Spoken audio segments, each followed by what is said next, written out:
Thank you for tuning in to this 2023 General Election Candidate Forum for the Port of Olympia Districts 1, 4, and 5.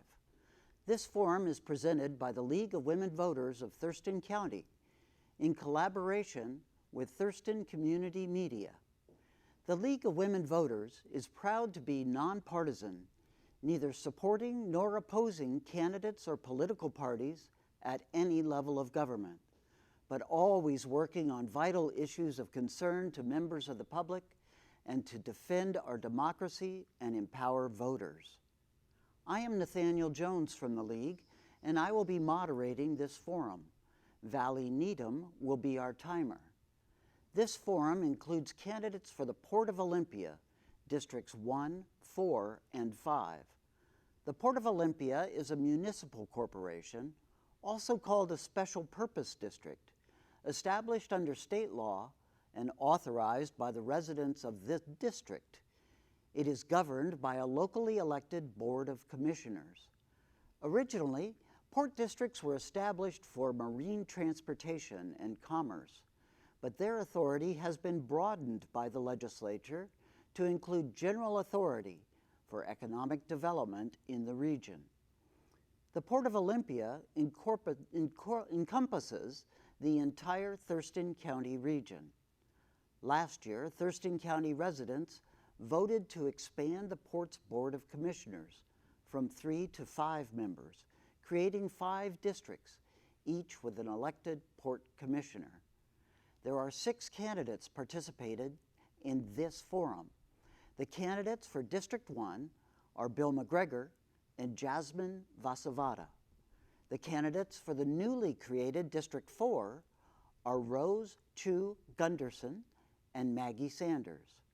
And the candidates for the newly created District 5 are Troy Kirby and Sarah Tonge. For this forum, each candidate will have the opportunity to answer a series of questions. We will call on candidates by district in alphabetical order, and the questions will be alternated so that each has the chance to start first. Candidates will each be given an opportunity to make a 1-minute closing statement. Each candidate will have 1 minute to respond to each question. If any candidate needs me to repeat a question, don't hesitate to ask. The timer will turn yellow when you have 15 seconds left, and then will show a stop sign when your time is up. If you don't notice the sign, I will let you know when your time is up. We at the League stress the importance of civility in our forums. Candidates, you have each received the ground rules for the forum, and you've agreed to abide by them. For the first question, I will begin with Bill McGregor. Question number 1. What makes you the most qualified candidate for this position? Thank you, Nathaniel, excuse me. But I have over 27 years in the port industry as a staff person and 15 years as a former port commission for the Port Commissioners District 2 representative. I moved from District 2 to District 1 in the end of 2021, and therefore am qualified now to run in District 1. So I have several years of experience, not only on the staff side of the Port of Olympia, Port of Grays Harbor, and Port of Tacoma, but also as a commissioner for the Port of Olympia. I am probably the most qualified candidate to seek election in many years. So I would encourage you to vote come November 7th, and please remember to vote for me, because I believe experience matters. Thank you. Thank you. Jasmine Vasavada, the same question. Thank you. Jasmine Vasavada, and I'm running because I believe I have the experience to help take the port into the opportunities that we're facing today. I've spent the last 5 years as Policy and Legislative Director at the Department of Commerce, where I helped advance strategic priorities like affordable housing, broadband infrastructure, local government infrastructure, clean energy and economic development, $5 billion state agency, where I helped to set the budget and implement the budget. Before that, I used my law degree to bring transparent, accountable, nonpartisan counsel and advice to legislators, helping them draft and understand the bills they were voting on. These skills and relationships crossing Democratic and Republican party lines at this moment in Port's history can help bring someone who can scan the horizon, understand opportunities, connect stakeholders at every level of government, and integrate broad input to transform the Port from an entity that shuts out community to one that actively partners so that Thurston County can thrive. Thank you. Thank you very much. The same question now to Rose Chiu Gundersen. Thank you for this opportunity to share about the fact that experience matter. I have the multi-sector experience richly in business, successful entrepreneur, and also government in helping support small businesses. I have also worked in the nonprofit sector as a co-founder of a nonprofit to combat human trafficking. I understand issues from multi-perspective, and also I have done a lot of policy work at the local, state, and even national level. The Port has a presence at different levels. The kind of policy experience means that I know how to work with people. And that's why, as a first-time candidate, I have the endorsement of Congresswoman Strickland, Rob McKenna, and many local officials who know that I can deliver results because of my proven leadership experience. Thank you so much. Please go to Rose for Port to learn more. Thank you. And Maggie Sanders, the same question for you, please. Thank you for the opportunity. I received my master's degree in public administration and also my bachelor's degree from Evergreen State College in regards to federal Indian law and policy and government-to-government relations. I've served as a public servant over the last few decades, and I have experience as a human resource director, employment rights director, business counselor 3. I have also worked in construction management and employment rights and have numerous experience all across the nation, regionally and nationally, sitting on boards in regards to the environment and the climate crisis. I served as the National Tribal Air Association Executive Committee member, serving on national policy regarding air quality. I feel that I bring a unique perspective of experience to the Port as commissioner. I have a lot of public service experience and working on a lot of budget-related issues. Thank you. Same question to Troy Kirby. Hi, my name is Troy Kirby. I graduated from Seattle U. I've graduated from Eastern Washington University and Centralia College. I've been an entrepreneur in this community. I've also actually been an educator at St. Martin's University School of Business. While it's great to give you a resume, while it's great to say experience, the other thing that matters is applicable results. A lot of times we don't actually look at the numbers. Right now, the Port costs the taxpayers about $7 million. That's about $20 per Thurston County resident. What it actually builds out to is about $1.5 billion of economic development. That actually builds out to $45,000 returned in economic development. What you have to look at is if you went into a casino and you actually asked for those odds, you wouldn't get them. They'd ban you from that casino. The idea that we're going to even hinder or close the Port is, to me, not acceptable. Vote for Troy Kirby. Thank you. And Sarah Tonge. Yes. Hi. I am the most qualified candidate for this position due to my technology experience and background that'll help bring technology solutions to the Port, such as broadband and any other solution that can help with our climate change, the biggest issue of our time that we are facing. The children of the future need a planet to live on first and foremost. While that doesn't mean closing our Port, of course we don't want to close our Port. This is an economic vehicle for our county. We want to revitalize our Port, bring technology to our Port, bring a new vision of what the people want, which is recreation opportunities, arts, a place that they can enjoy at our Port, while also bringing in and fulfilling the mission of the Port by bringing in revenue and providing economic development opportunities to the citizens of Thurston County through technology. It doesn't have to be invasive to the environment, and this is a new century. We need new opportunities and new ideas. That's why I'm the most qualified candidate for this position. Thank you, and thank you all. For the second question, I begin with Jasmine Vasavada.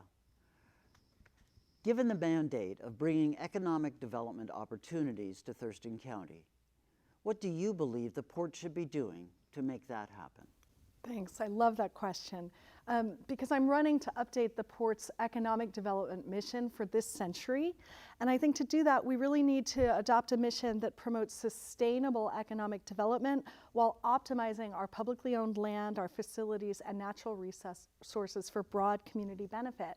That means leveraging the port's substantial assets to increase access to broadband, connecting every farm, ranch, and community, removing roadblocks to developing adequate housing supply and clean energy infrastructure, and supporting a local makers economy, including agriculture and the creative economy, that produces locally and has access to markets both nearby and farther afield.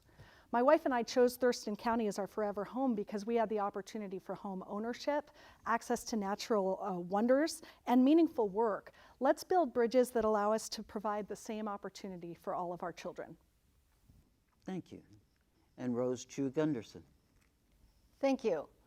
My top priority is about promoting workforce training, which I have several years of experience in doing it, and people recognize my achievement in that.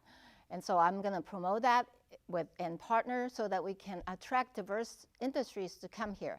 My kids left this county because there's no opportunities for them, and we need to change that to retain local talents. The second is really representing my district to promote sustainable farming so that we have local sourcing of food for the whole county. I live on a family cattle farm, and everyone wants to do that. I've talked to a lot of farmers. They want the same thing.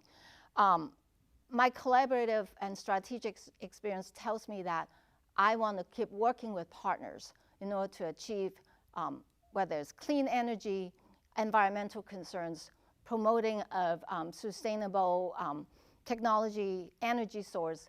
I will work together to achieve that, to make our place the destination for all residents. And Maggie Sanders. I feel that economic development needs to be categorized with community development and workforce development. I feel that to have successful economic development, you need to look to your community. You need to provide return on investment to the community needs as well as workforce development needs. To diversify the economy of the port, I would look to clean energy, solar, wind, microgridding, supporting our agriculture through a local food hub that provides food security.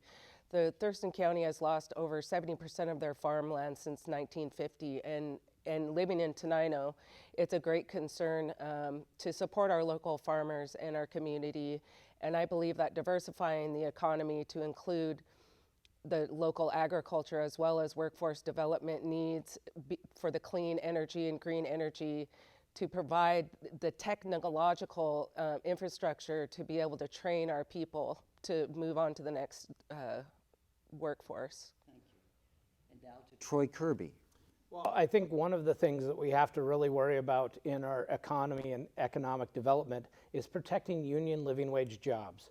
The reason that that matters is because every single warehouse that comes into our community sees that as something they have to compete against, including any kind of employment workforce. If all of a sudden we start cutting those jobs, especially down at the marine terminal or anywhere where we set the Thurston County value standard, what happens is those jobs over at the warehouses over across the way over in Hawkesbury start to drop their wages because they don't have as much demand.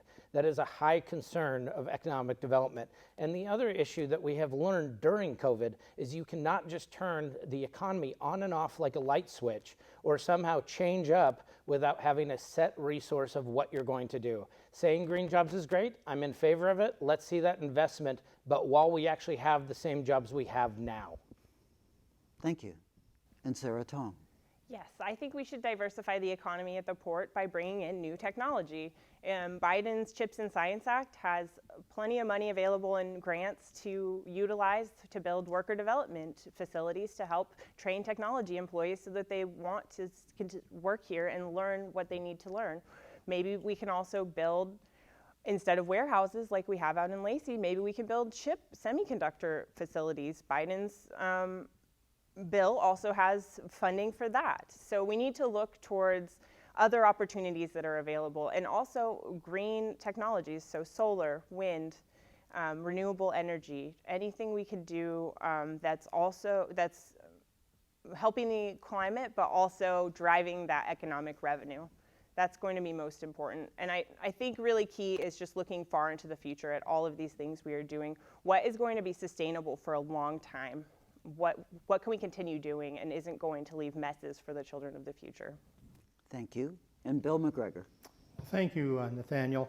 Economic development, in the 15 years I was on the Port Commission, there are many prime examples. If you go to my website at billforport.com, I will talk a little bit now about a couple of those.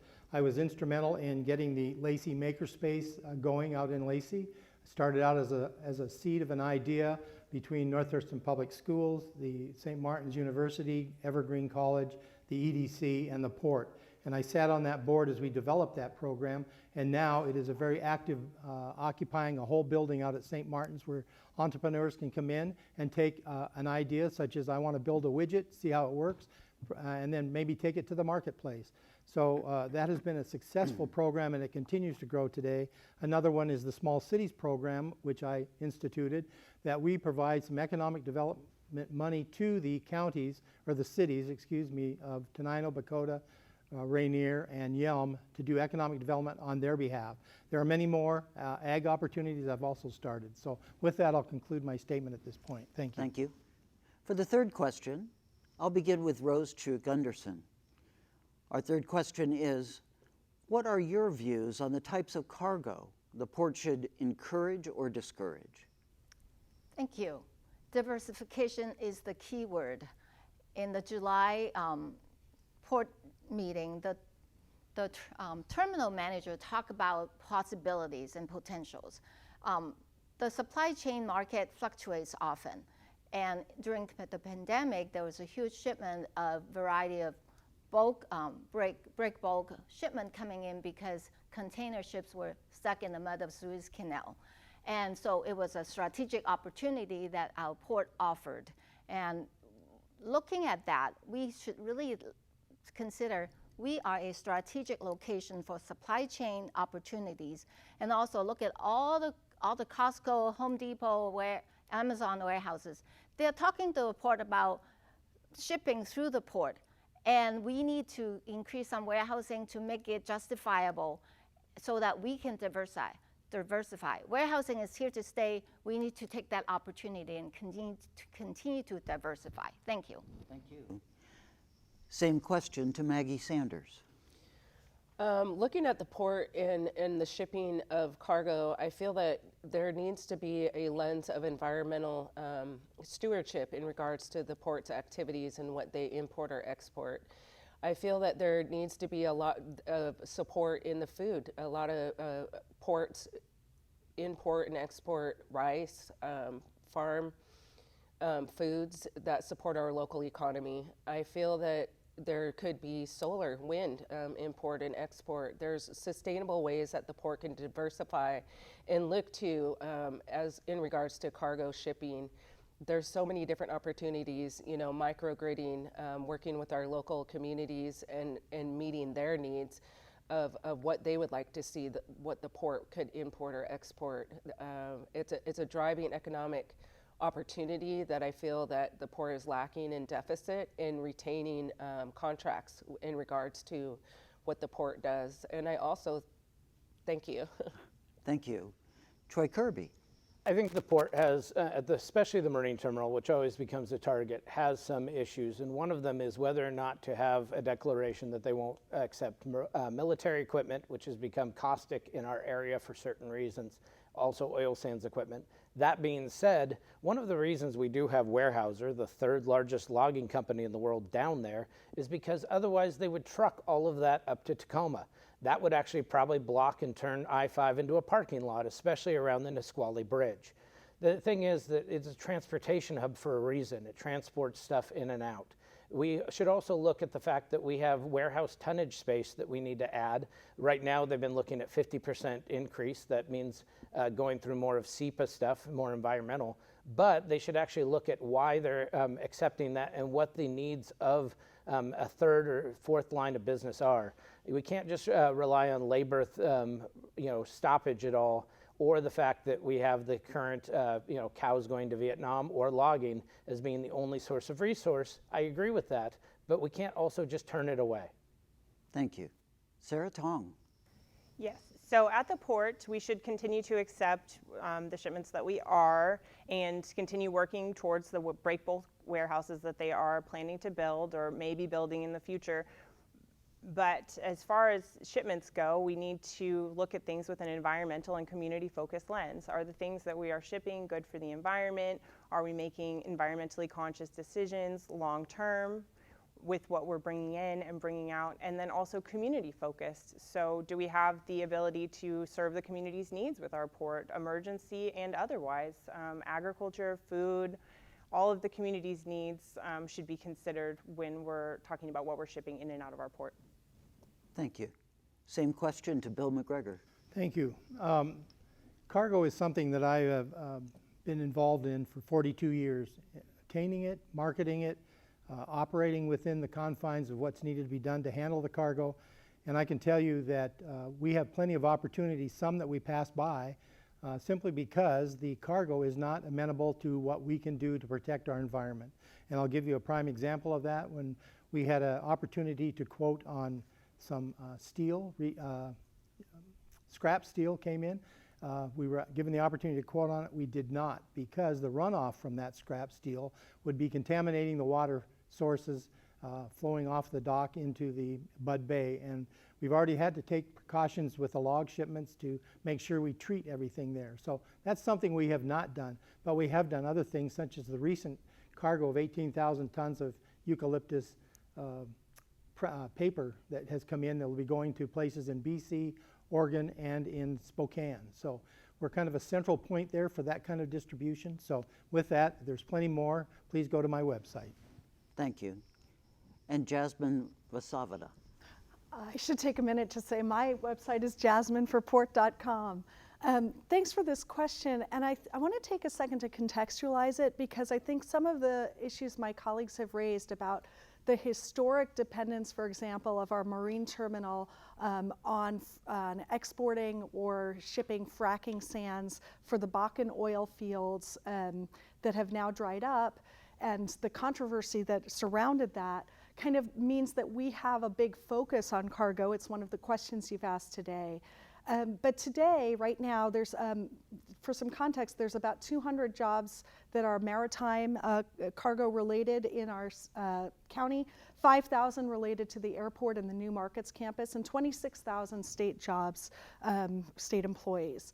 And so just to put it in context, I think if we can have value-added manufacturing and build and process things here to ship, that's of course the type of cargo we really want to go after. Thank you. Thank you.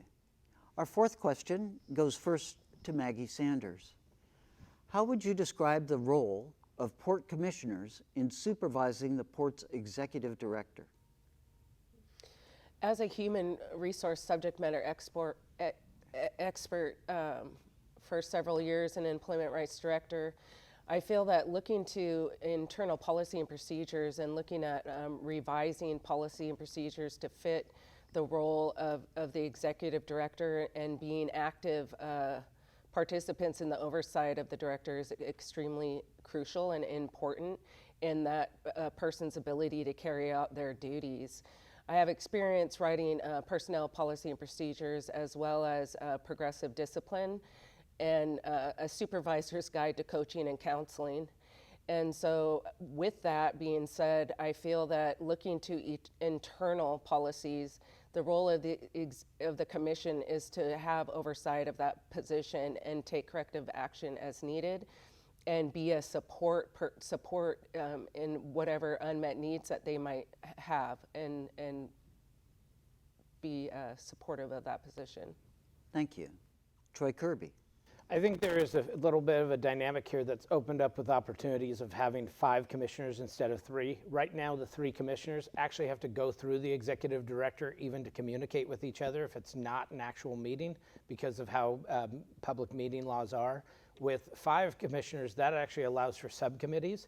And with that, I would like to see it where a lot of the things like HR directors actually have reporting to the subcommittees, not necessarily to handle their jobs, but to be able to open up lines of communication to ensure that the performance of the executive director is actually meeting the needs. Right now, we have a toxic workplace culture because of the executive director, because of how that all was handled. That could have actually been changed up had we not had the one-to-one that that person actually had through with the commissioners themselves, and if other employees had been able to speak up, as well as not having to worry about chain of command. Thank you. Sarah Tonge. Yes, so the port commissioners have the executive director is their sole employee. So that being said, they provide supervision and oversight, support, and direction to that employee on what is needed. That being said, with the hierarchy and toxic workplace issues that are happening there, we may need to look into creating a different structure, but I believe we'll just need to fall back on the policies and regulations that have been set for supervision of the executive director. Thank you. Bill McGregor. Thank you. Yes, this is a hot topic at this point in time in the election cycle, but I think Troy is right on some of that. Expanding to a 5-member commission allows us to have a discussion offline between two of us, where now we have just the executive director that we can go through and provide comments. And the executive director is the sole employee of the commissioners. They need to give her direction, him or her, direction, either with the budget cycle, because we do approve a budget, we do approve a strategic plan, and so the commission has the responsibility to set the direction of the port. It is the responsibility of the executive director to then take it in that direction, making sure they comply with the budget demands of that year, looking forward to multi-year strategic planning and asset maintenance. Thank you. Jasmine Vasavada. Thank you. Yes, the role of the commission is to hire and fire the executive director, and we'll have an opportunity, I think, if elected, to hire a new executive director for the Port of Olympia. It's to prepare a strategic plan, and I think we'll have an opportunity, if elected, to prepare a new mission, vision, and value statements that should really guide the activities of the port. It's not just a document that you take public input and file somewhere and then just go make different decisions. And it's to approve the budget and structure the budget so that it's transparent and accountable to the citizens who are the shareholders, really, of the Port of Olympia. So I have experience on the executive team of an agency doing those things, and I think it's really important that we'll be able to help in selecting that director, guide the future of the port by making sure we select someone who really has demonstrated a commitment to engaging and protecting and creating safety for its workforce, engaging community, and understands equitable distribution of funds. Thank you. And Rose Chiu Gundersen. My experience as an executive, working with a board, and also having started a board for my nonprofit that I co-founded, my experience informs me a lot of good experience and how that relationship should work. For example, a policy directive should be initiated by the commission to direct the processes and expectations of the executive director. The high turnover issues could have been prevented if there is a business continuity plan expectation of all employees from the executive to everyone, so that when turnover happens, we won't suffer as the way that we have. That is a policy directive I would issue. The other one is diversity, equity, and inclusion initiative, because the port needs more of that to ensure equity. Because of my experience, I know what a healthy relationship looks like, and I'm ready to bring that to the port. Thank you. Our 5th question goes first to Troy Kirby. As a commissioner, how do you plan to address climate and environmental issues into port decisions regarding the development of port properties? Well, I think that's a fantastic question, because of the fact that we're already doing that with the cleanup of Budd Inlet and trying to get to that format, as well as the 2033 breach of the Fifth Avenue Dam. We're actually looking ahead at where climate change actually happens within the port. But that also includes us having an active marine terminal, especially because that is how we're going to get the state and Fed to actually put $200 million into that type of cleanup. those types of things, as well as the rising sea level, really do concern a lot of what we have to do in the future, even with the East Bay development, which will include a new hotel and everything. You just can't put anything down there and expect that everything is going to be the same. Thank you. Sarah Tonge. Yes, so regarding port development, we need to look through an environmental lens first. It's critical that we look towards the future and climate change when making any and all decisions regarding development of port property. And that includes working with other agencies in other cities and to follow their standards, and even if they are more stringent. We need to make sure that habitat conservation plans are created, followed, and maybe even go past that, continue to improve the developments we currently have. So any green improvements we can make on any current property, any green developments, but really it's through that environmental lens. So we need to make sure that any and all development on port property is going to benefit the citizens of the future. We're not leaving messes that they're going to need to clean up, like Butt Inlet. Thank you. Bill McGregor. Thank you. Economic development and environmental stewardship go hand in hand. I think there's a balance there. We need to evaluate those properties that we're developing and offering up for development, and what kind of development goes there is important as to what we're going to leave behind as a legacy. We've seen that Butt Inlet, of course, is in dire need of cleanup, but that didn't happen just from the port's activities. It happened from the many years and legacies of pollution that have happened on West Bay as well. So I think it's a joint partnership. The port is also working with the city of Olympia on sea level change and climate change, and working through programs, and is putting money into that program as well, working as a partnership, because we realize that we need to control and maintain as best we can the sea level rise that it pertains to coming into, maybe you see king tides that we recently had, where the yacht club was about a foot underwater in the parking lot, extended all the way down to Olympia Supply. Those are the kind of things that we need to work on to keep that from happening in the future. Thank you. Jasmine Vasavada.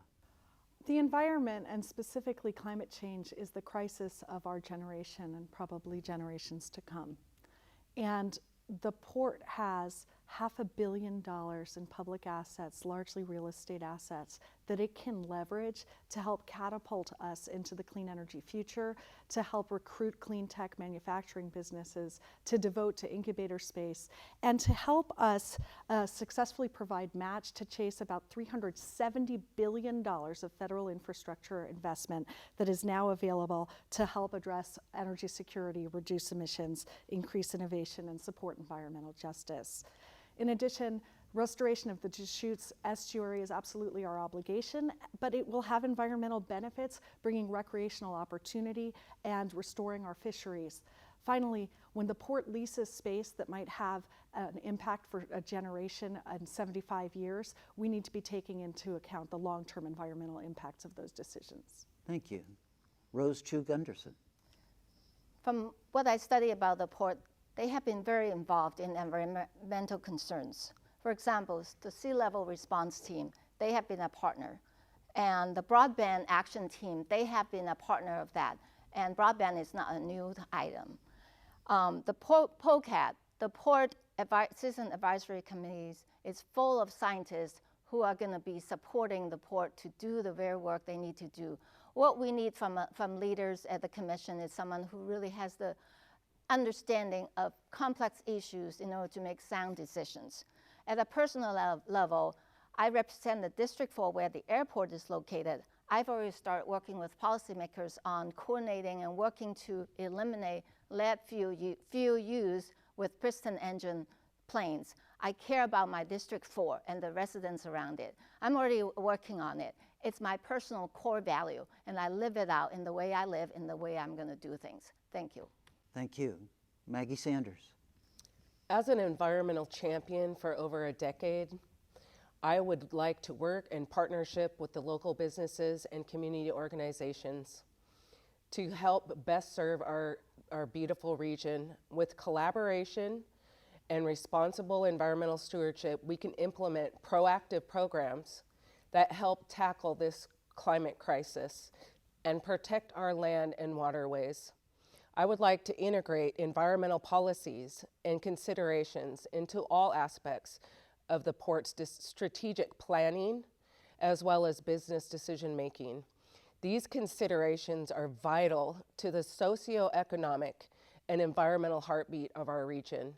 With the clean energy and green energy, there is innovative ways to help tackle this climate crisis, and the port could be an economic driver to support workforce development, to protect our environment, to be able to deploy these measures in this climate crisis that we're experiencing for the next protection for the next 10 generations. Thank you.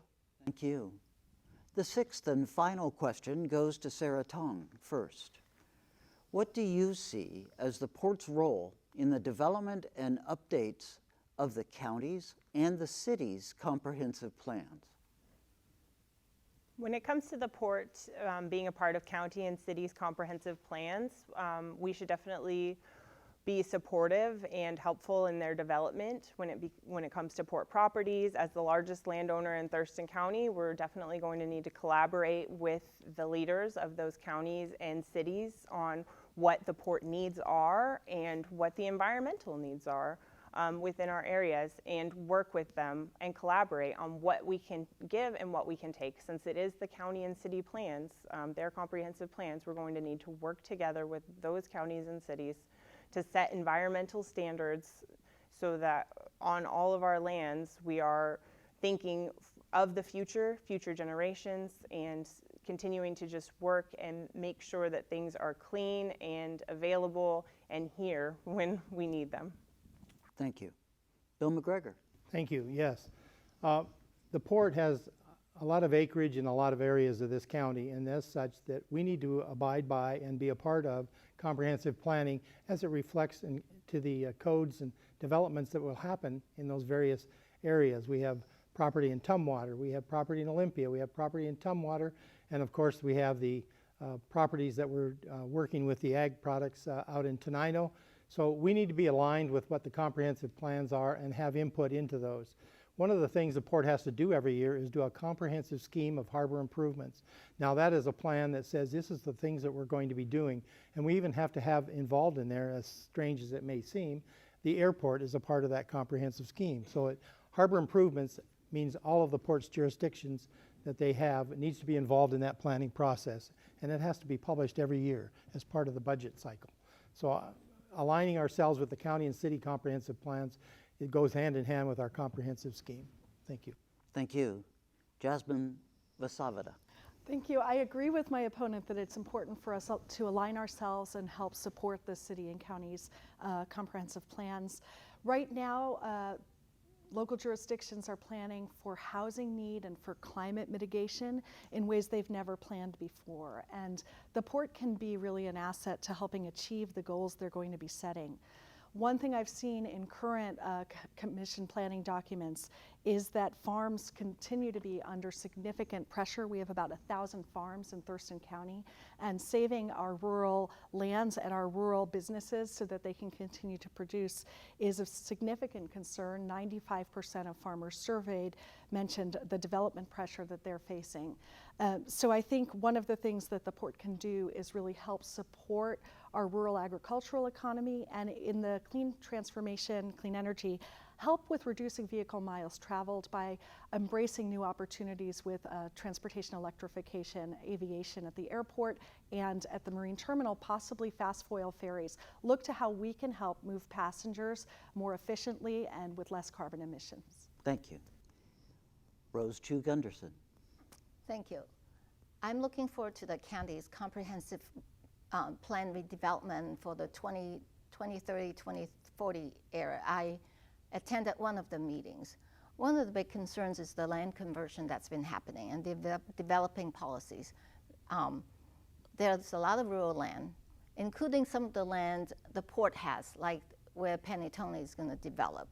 I believe we will be in full compliance to make sure that the land that we change into economic purposes will align with the comprehensive plan, so that we make sure there's recreational and also trees being left enough to maintain a good environment.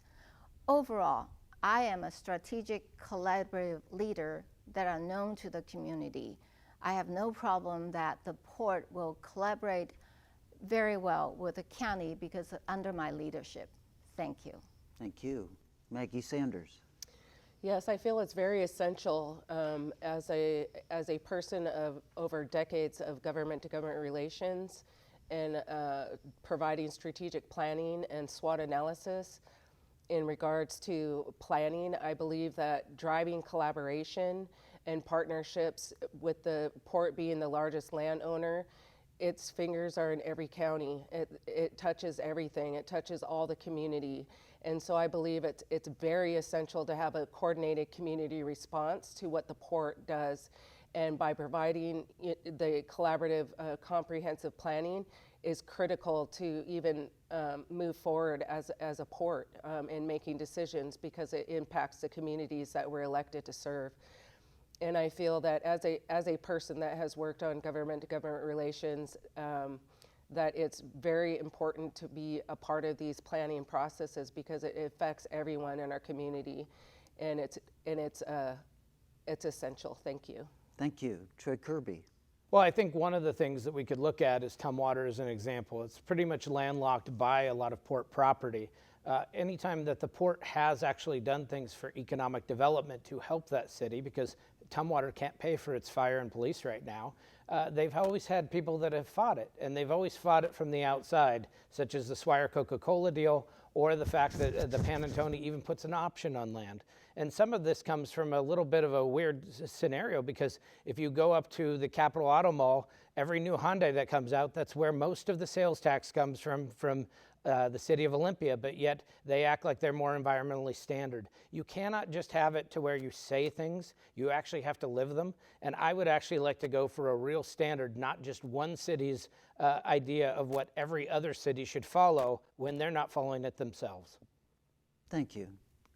Now each candidate will have 1 minute for a closing statement, beginning with Bill McGregor.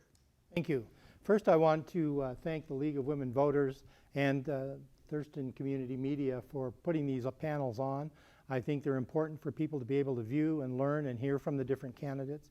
And I want to applaud each of the candidates here today for coming forward and putting themselves out in front of the rest of the community, saying, I want to serve you. So I would just say at this point that I would invite you to go to billforport.com, look at my accomplishments, look at my endorsements, and pay attention to those things that really matter, because experience does matter. Thank you. Thank you. Jasmine Vasavada. Thank you. I've never served in public office before as a port commissioner, unlike my opponent, but I've dedicated my career to helping tackle some of society's biggest problems. And I've done that by grounding decisions in objective, accurate, nonpartisan data and analysis, developing creative solutions that transcend the partisan divide, and ensuring community voices are activated to guide equitable implementation. I'm honored and humbled to be supported by the endorsements that include the Thurston Mason Lewis Central Labor Council, the Washington Federation of State Employees, every member of the 22nd Legislative Delegation, local government leaders from Tenino to Lacey, and 2 former directors of the State Department of Commerce. Let's move the port in a different direction and leverage the port's $500 million in public assets and tax levy to restore the environment, get high-speed internet to every community, surf the wave of investment that's coming in clean energy, and do that so that Thurston County can thrive into the future. Thank you. Thank you. Rose Chiu Gundersen. Hi, my vision is to make Thurston County the destination for high union paying jobs, so that because of the well-trained workforce. Residents and visitors will enjoy our waterfront amenities, agritourism, and food sourcing from local farms. The port will successfully collaborate with partners to address all the critical issues and growing opportunities for all. We need to retain talents in the local community so that they don't go elsewhere. With my executive experience, management experience, policy experience, legal training, business background, successful entrepreneur, through strategic planning, collaboration with so many leaders who have endorsed me, and business groups and unions. You couldn't be as diverse as who I am and what I possess. Thank you so much. Go check Rose for Port. Thank you. Thank you. Maggie Sanders. As your port commissioner, I would bring environmental stewardship, fiscal responsibility, transparency in government, and democratic accountability. I would like to send my appreciation to everyone watching this tonight and our candidates that are here that were invited to speak. And I would like to also acknowledge all my endorsements that I'm not going to be naming off because you can find them on maggiesandersforport.com. But as a proven leader, an environmental champion, I would bring to the port a different vision, a vision that is more sustainable and gives back to the community, provides our community a collective voice in the decision making. I feel it's really important that we connect our community as well as workforce development. I've been endorsed by numerous unions that I can't even list off in this time frame. So I just want to say that workforce development is key and community is key. Thank you. Thank you. Hi, I'm Troy Kirby. I want your help in protecting the port. Right now, there are 5,000 jobs that are actually connected to the port's activities. That could be your job. If you're in the private sector, we can't count on state jobs to be the only source of any kind of revenue that we have around here, because a lot of state jobs are laptop jobs and they're not even living in this area. We have to really focus on what actually happens because the economy is interconnected. And when you pull on one string of the shirt, the rest of the shirt starts to wither. And we don't want that because that will affect our nonprofits. And we have to really focus on what actually helps bring union living wage jobs here, as well as helps protect Thurston County values.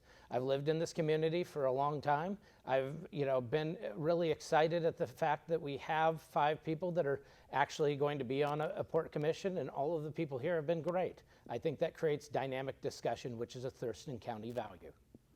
Thank you. And Sarah Tonge.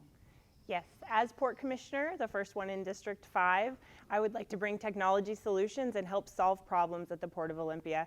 My collaboration, management, project, and technology skills will help bring new ideas and thoughts to the Port of Olympia while also looking towards the future. It's very important that we continue to look towards all environmental and economic opportunities that can enhance the lives of Thurston County residents, and I would love to help do that through the port.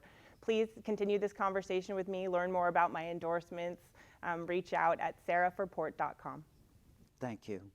Thank you, Sarah Tonge, Troy Kirby, Maggie Sanders, Rose Chiu Gundersen, Jasmine Vasavada, and Bill McGregor. We also thank our partner, TC Media, for producing and airing this forum. We're indebted to TC Media for many years, making these forums happen and educating the voters. We encourage our voters to be a voter in the upcoming election on November 7th. Every vote counts. Ballots will be mailed out around the 18th of October, and you may register to vote up to Election Day. Thank you so much for watching.